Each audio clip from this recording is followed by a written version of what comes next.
নমস্কাৰ মই বিনোদ ভাণ্ডাৰী ILC international Guwahati Assam আজি আপোনালোকৰ বাবে খুব দৰকাৰী ভিডিঅ' লৈ আহিছোঁ সেই টপিকটো হ'ল about model verb and use of should মই বিশেষকৈ 10 বছৰ ধৰি ILC ইন্টাৰনেশ্যনেলত এজ এ টিচিং কৰি মই যেটো অনুভৱ কৰিছোঁ যেটো পাইছোঁ আপোনাক সেই কথাটো ক'ব বিচাৰিছোঁ যে ইয়াত প্ৰায়বোৰ ষ্টুডেণ্টৰ এই শুডৰ প্ৰেক্টিকেল ইউজ কৰাত যথেষ্ট অসুবিধা দেখা মই পাইছোঁ ঠিক আছে তো আজিৰ পৰা এই কথাত এই অসুবিধা যাতে আপোনাৰ নহওক তাৰ প্ৰতি লক্ষ্য ৰাখি আপোনাক এই কথাটো আপোনাক ধুনীয়াকৈ দিয়া হৈছে বলকচোন আমি শিকো শুডৰ প্ৰথম ডেফিনিশ্যন দ্বিতীয় আৰু তৃতীয় ঠিক আছে প্ৰথম ডেফিনিশ্যনত চাব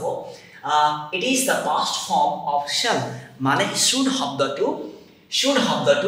শ্যালৰ পাষ্ট ফৰ্ম হিচাপে ব্যৱহাৰ কৰা হয় এতিয়া শ্যালৰ পাষ্ট ফৰ্ম হিচাপে মানে কি বুজো আমি চাবচোন it is used to express a future in the past action মানে কিবা এটা কাম আজি মঙ্গলবার হয় মঙ্গলবাৰে আপুনি কিবা এটা কাম পালে এই কামটো বুধবাৰে কৰিব লাগিছিল বুধবাৰে নহল কামটো কৰা নহল তো এতিয়া বৃহস্পতিবাৰ বুধবাৰ উকলি গ'ল মঙ্গলবাৰ উকলি গ'ল বুধবাৰ উকলি গ'ল ধৰি লওক দেই তাৰ পিছত বৃহস্পতিবাৰে যদি আমি গৈ এই মঙ্গলবাৰে পোৱা কথা বুধবাৰে যেটো কৰিব আছিল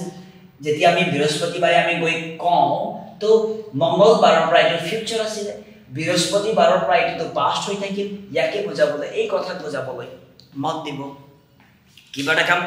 ভৱিষ্যতে কৰিব আছিল কৰিব আছে কৰিম এই কথাটো কৰা নোহোৱা সময় উকলি যোৱা ঠিক আছে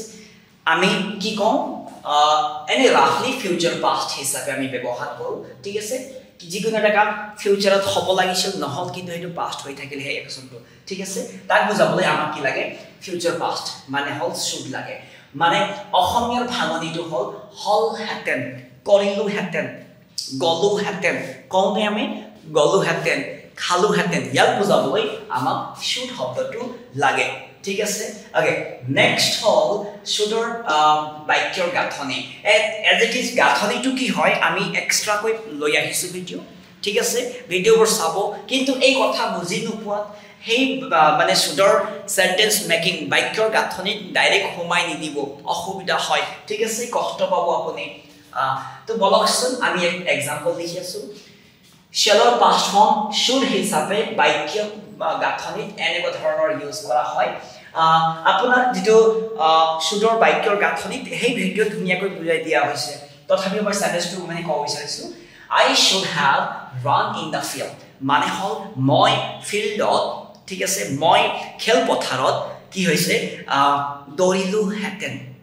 মন দিব মই খেলপথাৰত দৌৰিলো হেতেন কিন্তু নদৌৰিলো নহল দৌৰা কামটো নহল তাৰ বিনিময়ত আপোনাৰ শ্যালৰ পাষ্ট ফৰ্ম শুড হিচাপে ইয়াক ব্যৱহাৰ কৰিব লাগিব ঠিক আছে নেক্সট হল শুডৰ দ্বিতীয় ব্যৱহাৰ মন দিব প্ৰেক্টিকেলি ILC আপোনাক তন্নকৈ সৰু কথা আপোনাক এক্সপ্লেইন কৰিব বিচাৰিব যত নেকি আপুনি ধুনীয়াকৈ শিকক ঠিক আছে শিকক লিখক আৰু জীৱনত আগুৱাওক ঠিক আছে বৰকচোন আমি আগবাঢ়ো সেকেন্ড ডেফিনিশ্যন পালো we use it to give advice মানে হল উপদেশ দিবলৈ আমাক শুড শব্দ ব্যৱহাৰ কৰা হয় এতিয়া উপদেশ দিবলৈ মানে কি বুজায় it gives the meaning of present time বৰ্তমানক অৰ্থ কৰে শুড শব্দটোৱে বৰ্তমানৰ অৰ্থ কৰে এতিয়া বৰ্তমানৰ অৰ্থ কৰোতে আকৌ অলপমান সেন্টেন্স লিখাৰ ষ্ট্ৰাকচাৰটো চেঞ্জ পাব আপুনি যেনেকৈ she should take less tea মানে হল এই উপদেশ দিবলৈ মানে হল উপদেশ দিয়া মানে হল উচিতৰ কথা আহে ঠিক আছে কি কৰিলে ভাল হয় উপদেশ সদায় উপদেশ ঠিক আছে মন দিব সদায় উপদেশটো অলপ পজিটিভত আহে মন দিব ঠিক আছে এতিয়া ইয়াৰ এই বাক্যৰ অৰ্থ হল তাইক চাহটো কমাই খোৱা উচিত হয় এতিয়া ধৰি লওক দেখে তাই দিনত 7 কাপ চাহ খায় ঠিক আছে তো তেখেতক কমসে কম 2 কাপ 3 কাপ মান খাই ৰব লাগিব কম কৰিব লাগিব ঠিক আছে তো এই বাক্যৰ মাধ্যমেৰে এটো কোৱা হৈছে ঠিক আছে ওকে নেক্সট হল এটো মই আশা কৰিছো সেকেন্ড ডেফিনেশনটো আপুনি ধুনিয়াকৈ বুজি পাইছে কি কোৱা হল উপদেশ দিবলৈ আৰু উপদেশ দিবলৈ প্ৰেজেন্ট হিচাপে কাম কৰে আৰু শ্যাল পাস্ট ফৰ্ম শুড হিচাপে হল হেতেন বুজাবলৈ আকৌ শুডৰ পিছত হেড থাকিলে ভিতৰি থাকিব লাগিব এই ফৰ বেস ফ্ৰেমৱৰ্ক শুডৰ ফৰ বেস ফ্ৰেমৱৰ্কটো আপুনি পাব ঠিক আছে আগৰ ভিডিওত আপুনি পাই যাব ঠিক আছে এই ভিডিওত আপুনি চাই লব আৰু প্ৰ্যাকটিস কৰিব ঠিক আছে প্ৰ্যাকটিস কৰিব ঠিক আছে নেক্সট হল third number definition আমি কি পালো we use it to express moral obligation it gives the meaning of present time মানে নৈতিক দায়বদ্ধতা as a আমি মানুহ হিচাপে কি কৰা উচিত নহয় অনুচিত হয় মানে হল moral obligation মানে হল নৈতিক দায়বদ্ধতা বুঝায় ঠিক আছে তো এটো প্রেজেন্ট টাইম হিসাবে মিনিং করে বৰ্তমানৰ অর্থ করে ঠিক আছে এতিয়া মন দিব एग्जांपल আমি পালো যে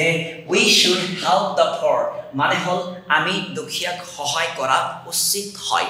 মন দিব কি কোৱা হল নৈতিক দায়বদ্ধতা মানে হল উচিতকে কানে কৰে ঠিক আছে আমি দুখীয়াক সহায় কৰিব লাগিব নতুবা আমি দুখীয়াক সহায় কৰা উচিত হয় এইটো হল শুডৰ বিষয় মন দিব শুডৰ বিষয় আমি কি কলো পাস্ট হিচাপেও যায় প্ৰেজেন্ট হিচাপে যায় প্ৰেজেন্ট হিচাপে দুটা পালো উপদেশ দিবলৈ তাৰ পিছত নৈতিক দায়বদ্ধতা বুজাবলৈ ঠিক আছে সেই ক্ষেত্ৰত আকৌ হেভ আৰু ভিতৰিটো নাহে হেভ আৰু আপোনাৰ চাব হেভ আৰু ভিতৰিটো নাহে এই সেকেন্ড আৰু থাৰ্ড ডেফিনেশন হিচাপে প্ৰেজেন্ট টেন্স হিচাপত শুডৰ ব্যৱহাৰ কৰোতে